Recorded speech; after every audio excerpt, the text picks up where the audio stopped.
fois à l'époque, dans la belle ville d'Abuja, vivait un handsome millionnaire nommé Femi. Il avait 45 ans et possédait plusieurs entreprises et maisons de visite skaquées à travers la ville. Pour beaucoup de gens, Femi était la définition du succès. Riche, puissant et respectueux. Femi était marié à Debra, une jeune femme magnifique et doueuse qui avait seulement 23 ans.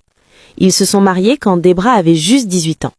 Ensemble, ils avaient 2 enfants adorables, Emily et Collins. De l'extérieur, les gens admiraient Femi et sa famille. Les voisins les applaudissaient, les amis les envoyaient. Tout le monde croyait qu'ils étaient une famille heureuse, unie, vivant une vie parfaite. Mais derrière les portes fermées, la vérité était très différente. Debra vivait en peur. Femi n'était pas le mari aimé que les gens pensaient qu'il était. Il abusait et humiliait constamment Debra, émotionnellement et physiquement. Près de chaque jour, Debra souffrait en silence, cachant sa douleur derrière un sourire forcé. Femi avait une terrible obsession avec l'humanisation. Il courait les jeunes filles naïves, en particulier celles qui n'avaient que 18 ans et celles de pauvres origines. Il savait qu'elles étaient faciles à manipuler. Avec son argent, il les entourait, promettant une vie meilleure. Parfois, Femi achetait même des cadeaux chers pour les parents de ses filles. Il promettait un mariage, de la richesse et de la sécurité. Mais une fois qu'il avait ce qu'il voulait, il disparaissait sans trace.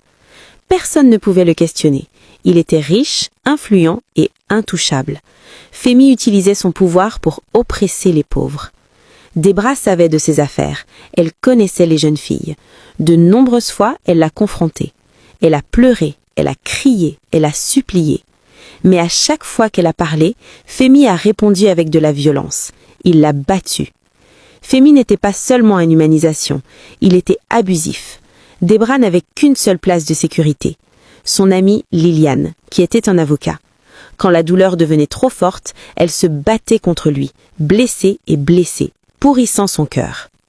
Un jour, après avoir écouté doucement, Liliane a enfin dit fermement « Debra, je t'ai dit de quitter ce mariage.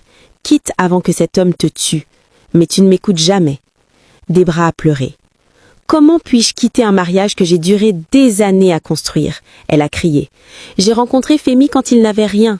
Nous avons construit tout ce qu'il a aujourd'hui ensemble. Je ne peux pas quitter. » Elle a laissé ses pleurs et a continué. « Et même si j'ai décidé de partir, Femi ne me permettra jamais de prendre les enfants. » Liliane a regardé sa douleur. « Debra, as-tu oublié que je suis un avocat? Je vais t'aider à combattre pour la sécurité de tes enfants. » Debra s'est éloignée lentement.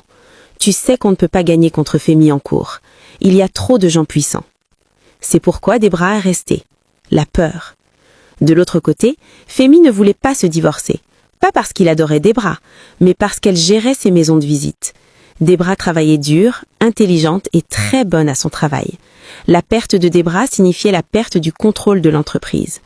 Donc, il la gardait, mais il ne l'a jamais respectée. À la maison de visite, Femi toujours criait à Debra devant les travailleurs. Parfois, il la battait et appelait de terribles noms. Les employés étaient toujours effrayés. S'il peut traiter sa femme comme ça devant nous, ils se disaient entre eux, qui sommes-nous qu'il ne va pas gérer? Tout le monde l'a évité. Personne n'osait le regarder dans le visage. Un jour ensoleillé, Femi est arrivé à la maison de visite. Il parlait avec le réceptionniste quand son œil a tout d'un coup vu une belle jeune fille qui se trouvait au bout de la porte. Il ne pouvait pas arrêter de regarder. Elle a l'air jeune, innocente, naïve, exactement son type. Femi a applaudi. Il a dit « Viens ici ». La fille a hésité, était confuse et effrayée. Il a dit « Viens ». Elle a lentement marché vers lui. « Quel est votre nom ?»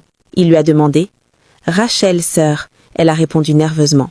« Qu'est-ce que vous faites ici ?»« Je suis venue voir ma mère », elle a dit, en pointant vers une femme qui essorait le sol.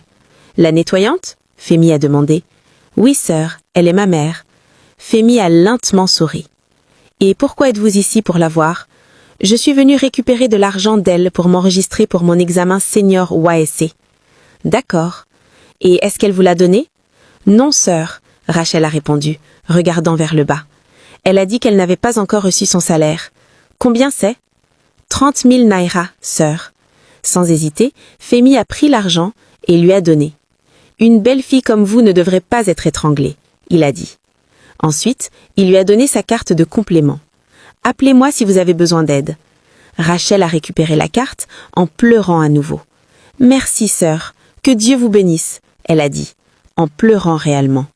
Femi a souri. « C'est ok. S'il vous plaît, ne pleurez pas. » Cette nuit-là, dès que Femi est rentrée à la maison, Debra était